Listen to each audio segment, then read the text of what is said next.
brother right here.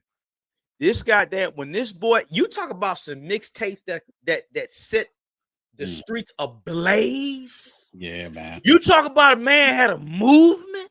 Yeah. You talk about a guy that had an energy, a surrounding around his first album, and I mean, Yeah. him and Shawty Redd, they did not disappoint. When I tell you, I would be remiss to talk about great Atlanta talent. I didn't get to him last time, but we cannot be in Atlanta and not talk about Jeezy and that thug motivation era. B.Cox, man, you talk about something made me go get some goddamn money. Now that damn Jeezy, if you was having a bad day, that thug motivation made you want. You know what? The world is yours and everything in it. It's out there. Get on your grind and get it. Yeah, exactly. Go ahead, B.Cox.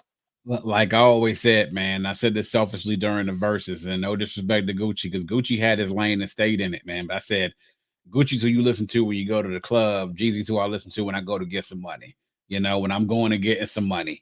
And, you know, Jeezy, man, really helped to carve out that niche. You want to talk about starting a movement, man, when after we all heard him on So Icy and he dropped with Boys of the Hood and Drugs in the Hood drops that. And immediately afterward, drops his debut album, you know, and right after that, he drops his debut album and, you know, dropping that, you know, let's get it, you know, the Thug Motivation 101 and dropping that. And then what? And Soul Survivor, like 2 big hits right off the break, establishing himself off of the break. And then you talk about the mixtapes. Can't Ban the Snowman. I mean, come on, man. Like this is street classic shit we're talking about right here. Come on, B.Cox. Street classic shit right here. I played the hell out of that Can't Ban the Snowman mixtape, you know, DJ Drama and that era. And that guy, like you said, putting out a slang of mixtapes, like just a slew of mixtapes, and then also then dropping the albums afterwards to help back it up. When we talked about the verses that he had with Gucci, right? And I said, it's not about the amount of the work that you do, but the quality of the work that you do as well, because you got a limited playlist and it's about what resonates with people more. So a lot of folks talking about some, oh, Jeezy still doing this 2005, 2006, 2007 shit. It's like, dog, we here in 2020 and that shit's still hitting hard today. It's still hitting hard today. And you go down the list of these albums. And I mean, the mixtapes, we can go through all those damn mixtapes that we did, but you know, getting through Thug Motivation 101, into Inspiration with USDA, getting into The Recession, Thug Motivation 103. I mean, these are all things that are memorable, right? You talk to people about these titles, these albums, and go through it with people, and they'll name you tracks off of there that were things that are in their playlist, probably still to this day. The Snowman t-shirts, getting it banned. You can't ban the Snowman. The reason why they were telling kids you can't wear the Snowman t-shirts or the chains in school no more because what it insinuated. Come on, man. I mean, that's cultural impact right there. That's what Jeezy's legacy and impact was. And then he reached out, man. The fact that he had songs and reached out and did a song, his first single was produced and featured Manny Fresh, having a song with Akon, who was hot as fish grease during that time, and singing, doing stuff with Christina Milian, you know, doing things with Jay-Z, you know, a huge song with Jay-Z. Yeah. Oh, yeah. People forgot Jay-Z jumping on that Dope Boys remix. Yeah. Yeah. I mean, putting out songs, you know, on stuff with USDA, you know, Slick Puller, with Blood Raw, putting out, you know, on their debut album, USDA, on Cold Summer. Then The Recession dropping and that being an absolute monster with all the songs with Put On and with Vacation and Crazy World and My President Is Black and Who Dat. All these things, these classic Jeezy songs that are out there, you know.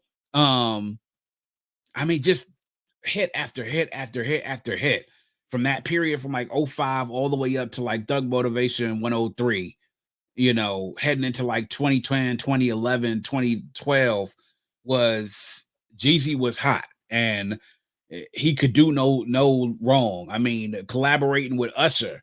I mean, with we can keep rolling down. Yeah, it means after a while his output dropped a little bit. Gucci came home, and yes, Gucci started to ride the wave a little bit as well, man. But during that period, What? Jeezy was hot, man.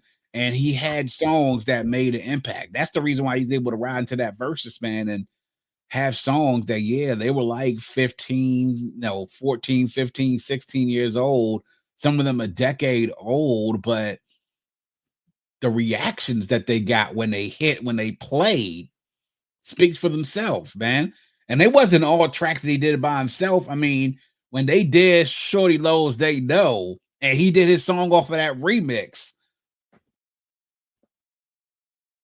I mean, come on, man. That's impact, man.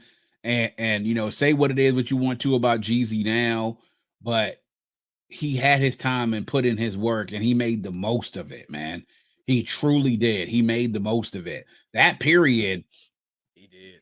is almost, I mean, could be a match when you talk about the output and then the quality of the work that came out and how big it hit, how big it hit. For a certain point in time, he was putting out hits and wasn't nothing flopping. Things were charting. All the singles he were putting out was charting. His features and stuff that he was featured on, they were charting. They were popular, you know. So like I said, say what it is you want, whether you're a Gucci fan or you say this or Jeezy not really from Atlanta, or whatever it is you want to say, man. You know, it was a prolific period during that time for what he did, man. That Thug Motivation era from 2005 up to 12, 13 was amazingly efficient and was something that, yeah, man, you want to talk about packing as many hits as you possibly can in a period of time and making the most of it to make yourself a household name, you He know, did that. the mixtapes, being able to put yourself out there on a platform like that with those mixtapes. Come on, man. Can't take anything away from him for doing something like that. He'll always have that period in music, and he'll always have a spot where there will be certain one of his songs that play that we're gonna still know years from now because of how big it hit. You know, still be for how big it hit. I mean, it's that is how you have some impact and some legacy when you're able to drop things like that. If your music lasts as long as it does, and it's like it's almost as exciting as when you heard it when it first came out. Because the thing with Jeezy, man, his music is timestamp music, Yeah, and I can hear a Jeezy song and I can harken back to exactly where I was at, what I was doing, and what I used to do listening to that music. Like his music is times, and very few artists, as much as I love Pac, Big, and of course Nas, but Jeezy's music is time stamped. I can always, oh man, that was my man when I was in California. That was I used to play this, I played that. His music has that type of connection. It's time stamped with me, man. yeah, it Um, is. It is. Same with me. That's when I okay. graduated from college, right? Wow. So Yep. when I'm in the mindset of trying to make something of myself, go get this money. That's my soundtrack, man. As I'm trying to make something of myself in this world, is Jeezy. That was right there with anything else. I'll talk about my favorite artist during that time. That was my soundtrack because that's the mindset I wanted to have. I wanted to have that hustle out here and go get it. That's what I wanted to be. I wanted to be that. Not necessarily string, word Right. with word like he was talking about, but I wanted to go out and hustle what I was doing. You know what I'm saying? That's what I wanted to do. Yeah, and he told you, and the thing with he was really trying to motivate you to go get some money, and Yeah. that was the thing with Jeezy. You felt he was really trying to tell you, listen, man, hey, go get it. You can go do whatever you want to, man. Hmm. Um, the one and last with him, see, this is to me the benefit of being happy to be an artist.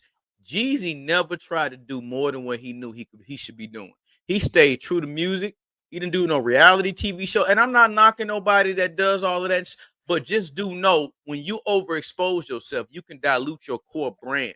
And he Yeah. stayed true to brand. Yeah, he did a one movie, I believe, with Ice Cube as Janky Promoters, but he was playing Yeah. himself, so it Yeah. wasn't no stretch. But he stayed within, man. You know what? His domain expertise, and that's why he still has a core audience. And even when he dropped music now, he still Yeah. got his fans that's gonna bump that shit, man. So, Yeah. hey, man, salute to Jeezy, man. Much love, man. Oh, yes, sir. Yes, sir. Because a lot of people tend to forget about this next